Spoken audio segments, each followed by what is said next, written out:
بسم اللہ الرحمن الرحیم۔ السلام علیکم۔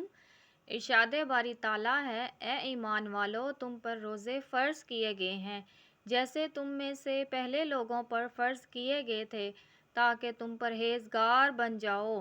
روزہ دین اسلام کا ایک ستون ہے اور اس کے بغیر ایک مسلمان کا دین مکمل نہیں ہوتا۔ محترم ناظرین، اس ویڈیو میں بتایا جائے گا کہ وہ کون سے 9 لوگ ہیں کہ اگر وہ روزہ نہ رکھیں تو انہیں کچھ بھی گناہ نہیں ہوگا، یعنی ان لوگوں کو رمضان میں روزہ نہ رکھنے پر چھوٹ ہے۔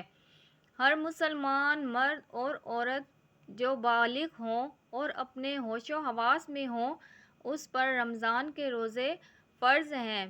یعنی کہ اس کے لیے پورے مہینے کے روزے رکھنا ضروری ہے، اور اگر وہ ان کی فرضیت کا انکار کرتا ہے تو وہ کافر ہے اور بلا وجہ روزہ چھوڑنا گناہ بھی ہے۔ لیکن کیا آپ جانتے ہیں کہ 9 لوگ ایسے بھی ہیں جنہیں رمضان کے مہینے میں روزہ نہ رکھنے کی چھوٹ ہے؟ یہ 9 لوگ رمضان کے مہینے میں روزے چھوڑ سکتے ہیں۔ نمبر 1، بیمار آدمی۔ سب سے پہلا انسان جو روزہ چھوڑ سکتا ہے وہ بیمار آدمی ہے۔ جو انسان سخت بیمار ہے تو ایسے انسان کے لیے روزہ نہ رکھنے کی چھوٹ ہے۔ اگر ایسا بیمار آدمی روزہ نہیں رکھتا ہے تو اس پر کچھ بھی گناہ نہیں ہے۔ اب یہ بھی جان لیجئے کہ ایسی کون سی بیماری ہے جس میں روزہ نہ رکھنے کی چھوٹ ہے۔ ہم آپ کو بتاتے ہیں کہ یہاں پر ان بیماریوں کی بات نہیں ہو رہی جو کہ عام طور پر نارمل لوگوں کو ہوتی ہیں، جیسا کہ اگر کسی کے سر میں درد ہو گیا، گھٹنے میں درد ہو گیا، کسی کو سردی یا زکام لگ گیا اور اس پر اس نے روزہ چھوڑ دیا۔ ایسا کرنا بالکل بھی جائز نہیں ہے۔ ایسے لوگوں کو روزہ رکھنا ضروری ہے۔ یہاں پر بیماریوں سے مراد ایسی بیماری ہے جس میں انسان کی جان جانے کا خطرہ ہوتا ہے۔ اب یہ بھی جان لیجئے کہ وہ کون سی بیماری ہے کہ جس میں جان جانے کا خطرہ ہوتا ہے۔ تو اس بات کا ایسے پتہ چلتا ہے کہ اگر کوئی ماہر ڈاکٹر آپ کو یہ کہہ دے کہ اگر آپ بھوکے پیاسے رہے تو روزہ رکھنے سے آپ کی جان جانے کا خطرہ ہو سکتا ہے، یا پھر ڈاکٹر آپ سے یہ کہہ دے کہ اگر آپ نے روزہ رکھا تو آپ کی بیماری ٹھیک نہیں ہوگی یا آپ کی بیماری اور بڑھ جائے گی، تو ایسی صورت میں رمضان کے مہینے میں روزہ چھوڑنا جائز ہے، لیکن چھوٹی موٹی بیماریوں میں روزہ چھوڑنا جائز نہیں ہے۔ اب یہاں پر اگر کسی نے اپنی بیماری کی وجہ سے روزے چھوڑ دیے ہیں تو وہ یاد رکھے اسے ان روزوں کو بعد میں رکھنا پڑے گا جب اس کی بیماری دور ہو جائے گی، یعنی کہ جب اس کی بیماری ٹھیک ہو جائے گی تو اس کو اپنے چھوڑے ہوئے روزوں کو قضا کرنا پڑے گا۔ اب اگر کسی کی بیماری ایسی کہ وہ کبھی ٹھیک نہیں ہوئی اور اس کا آخری وقت قریب آ گیا، تو ایسے میں وہ اپنے گھر والوں کو یہ وصیت کرے کہ میرے اتنے روزے چھوٹ گئے ہیں اور وہ ان کا فدیہ ادا کریں، اور فدیہ یہ ہے کہ ہر ایک روزے کے بدلے میں ایک مسکین کو دونوں ٹائم پیٹ بھر کر کھانا کھلائے۔ نمبر 2، حاملہ یعنی پریگننٹ عورت، یعنی دوسرے نمبر پر حاملہ عورت ہے، یعنی جس کے پیٹ میں بچہ ہو۔ اگر ایسی عورت ہو اور روزے رکھنے پر اس کو اور اس کے بچے کو جان کا خطرہ ہو تو ایسی عورت بھی رمضان کے مہینے میں روزے چھوڑ سکتی ہے، اس پر بھی کوئی گناہ نہیں ہوگا۔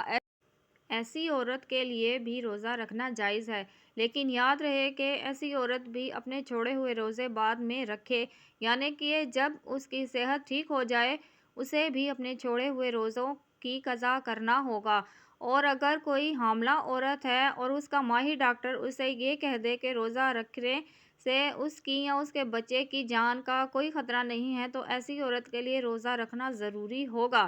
نمبر 3، زیادہ بڑھاپا ہونا، یعنی تیسرا شخص وہ ہے جو اپنی عمر کے آخری پڑاؤ میں پہنچ جائے، یعنی کوئی شخص بھی بہت زیادہ بوڑھا ہو گیا ہو، اور اگر ایسا کوئی شخص ہے جو اپنے بڑھاپے کی وجہ سے اپنی جگہ سے اٹھ بھی نہیں سکتا ہے، بیٹھ بھی نہیں سکتا، اور اپنے بڑھاپے کی وجہ سے اتنا کمزور ہو گیا ہے کہ اس میں روزے رکھنے کی بالکل بھی طاقت نہیں ہے، تو ایسا شخص بھی رمضان کے روزے نہیں رکھے گا، اس پر بھی کوئی گناہ نہیں ہوگا۔ ایسے بوڑھے شخص کے لیے بھی روزہ چھوڑنا جائز ہے، لیکن یاد رہے کہ ایسے شخص کے لیے بھی فدیہ ادا کرنا ضروری ہے، اور پھر اگر ایسے شخص میں بعد میں اپنی طاقت آ جائے وہ اپنے آپ کو تندرست محسوس کرے تو اس کو چاہیے اپنے چھوڑے ہوئے روزے بعد میں رکھ لے اور ان کی قضا کرے۔ لیکن اگر کوئی شخص اپنے بڑھاپے کی وجہ سے اتنا کمزور ہو گیا ہے کہ اسے اپنے ٹھیک اور صحت مند ہونے کی کوئی امید نہیں ہے تو اس کے لیے روزے معاف ہیں، لیکن اسے بھی اپنے ہر روزے کے بدلے میں فدیہ دینا پڑے گا، اور یہ فدیہ یہی ہے کہ اپنے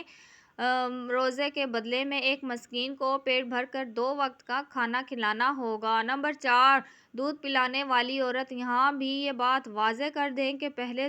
زمانوں میں ایسی عورتیں ہوا کرتی تھیں جو لوگوں کے بچوں کو دودھ پلانے کا کام کیا کرتی تھیں۔ وہ لوگوں کے بچوں کو اپنے ساتھ لے جایا کرتیں اور 2 یا 2.5 سال کے لیے اس بچے کو دودھ پلایا کرتی تھیں اور انہیں دائیاں کہا جاتا تھا۔ ایسی عورتوں کے لیے بھی رمضان کے روزے نہ رکھنے پر چھوٹ ہے جو بچوں کو دودھ پلاتی ہیں، لیکن چونکہ اب ایسا زمانہ نہیں رہا، لیکن ایسی مائیں جو اپنے بچوں کو دودھ پلاتی ہیں اور اگر ان کا ڈاکٹر انہیں یہ کہہ دے کہ ان کے روزے رکھنے کی وجہ سے ان کے بچے کو خطرہ ہے تو ایسی ماؤں کو بھی روزہ چھوڑنے پر کچھ گناہ نہیں ہے، لیکن یاد رہے کہ ایسی عورت کو بھی بعد میں اپنے ان روزوں کی قضا کرنی ہوگی۔ نمبر 5، پاگل یا دیوانہ شخص۔ یعنی 5واں شخص وہ ہے جس کا ذہنی توازن ہی خراب ہو چکا ہو اور وہ پاگل یا دیوانہ ہو چکا ہو اور جو اپنے آپ سے باہر ہو چکا ہو، وہ جو بہکی بہکی باتیں کرتا ہو اور جو اچانک بے ہوش ہو جاتا ہو، ایسے لوگوں کو بھی روزہ چھوڑنا جائز ہے۔ یعنی کہ اگر ایسا شخص بھی روزہ نہ رکھے تو اس پر کوئی گناہ نہیں ہوگا، لیکن ایسے شخص کو بھی چاہیے کہ وہ بعد میں جب وہ ٹھیک ہو جائے تو اپنے چھوڑے ہوئے روزے کو قضا کر لے۔ نمبر 6، حیض و نفاس والی عورت۔ یعنی ایسی عورتیں جن کے ماہانہ پیریڈز چل رہے ہوں وہ حیض والی عورتیں ہیں، اور ایسی عورتیں جنہوں نے بچے کو جنم دیا ہو اور وہ ابھی تک ان کا خون نکلنا بند نہ ہوا ہو تو ایسی عورتوں کو نفاس والی عورتیں کہتے ہیں۔ یہاں پر ایسی عورتوں کا بھی روزہ رکھنا جائز نہیں ہے۔ یاد رکھیں کہ پہلے بیان کیے گئے 5 قسم کے لوگ اگر روزہ رکھ لیتے ہیں تو ان کا روزہ قبول ہو جائے گا، لیکن حیض اور نفاس والی خواتین اپنی اس حالت میں روزہ نہیں رکھ سکتی اور اگر وہ رکھیں گی تو ان کا روزہ قبول نہیں ہوگا اور ان پر سخت گناہ ہوگا۔ ایسی عورت جب بعد میں پاک صاف ہو جائے تو اس کے لیے ضروری ہے کہ اپنے چھوڑے ہوئے روزوں کی گنتی پوری کر لے۔ نمبر 7، سفر پر ہوتا